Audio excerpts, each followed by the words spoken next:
So, I have been creating a lot of Nokia concepts, but this ain't one of them. This is the Nokia 7 Plus. Actually, I did create that as well. But this is real, so no concept.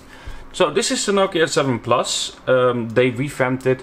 Before they had the Nokia 7 that didn't have a dual camera.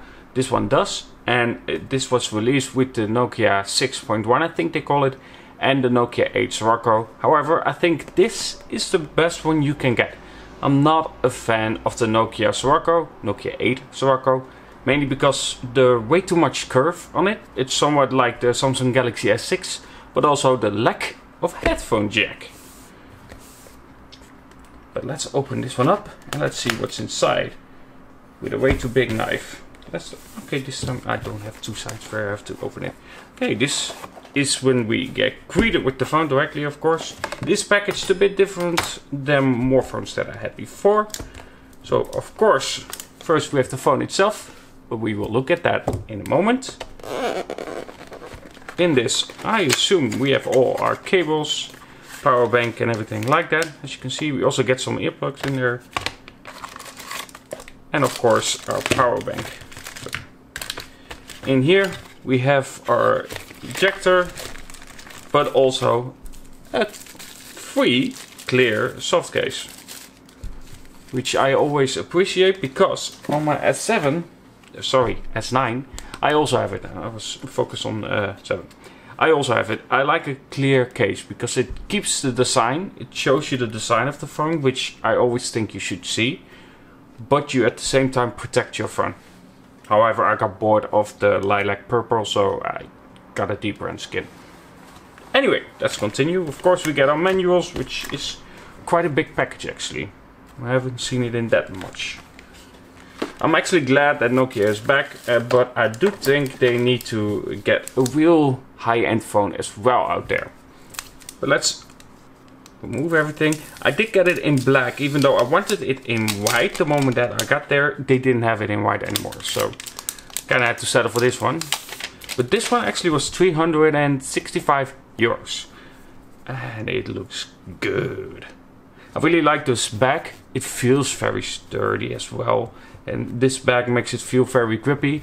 It is a bit sharp on the edges here, not a lot, but just a little bit. That's just complaining. But overall it feels really good. Those buttons feel really nice, very nice and tactile. But let's start it up, and I really like how it looks. Of course, this is Android 1. That means you get 2 years of updates at least, and 3 years of security updates if I'm correct. Overall, the phone, we have this nice band around it, and we see that color pop up. We have that same effect in the white version, but like I said, I couldn't get it. That's somewhat of an old Nokia sound, but just modernized. We got a 3.5mm jack, which again, you don't have that in the Nokia 8 Sirocco, which I don't get. We of course have a dual camera, which is a size lens, but also a fingerprint scanner, and of course our flash. At the bottom we have the speaker setup, but also of course the USB-C port. However, this is not a dual speaker setup, so the bottom and the top are not working together, which is a shame. And I don't see why they didn't do that. As well, it doesn't have an IP rating, so it's not water resistant. But honestly, that doesn't really bother me. But let's just set it up really quickly, and let's see how it looks overall.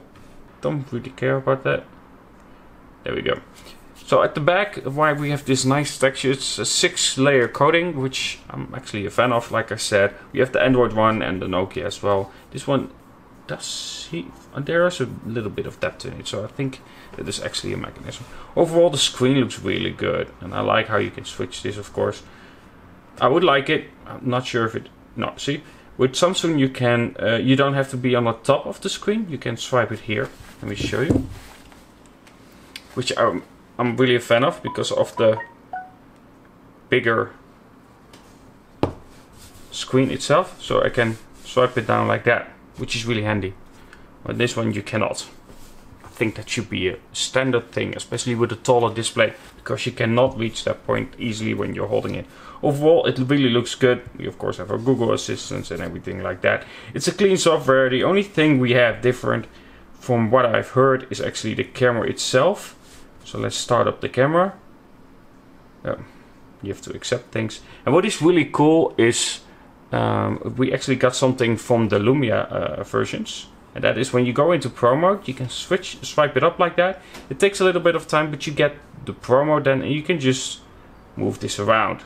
Honestly, I think that's the best way to do it, and I really appreciate that design term, because on Samsung you have to go into a set menu.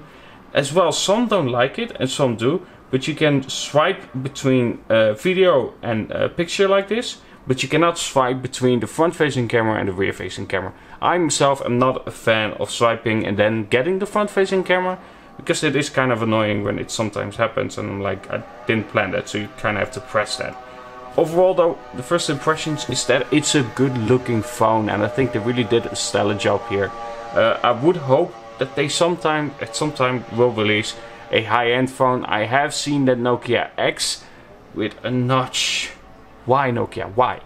But anyway, with a notch, I'm not a fan of that.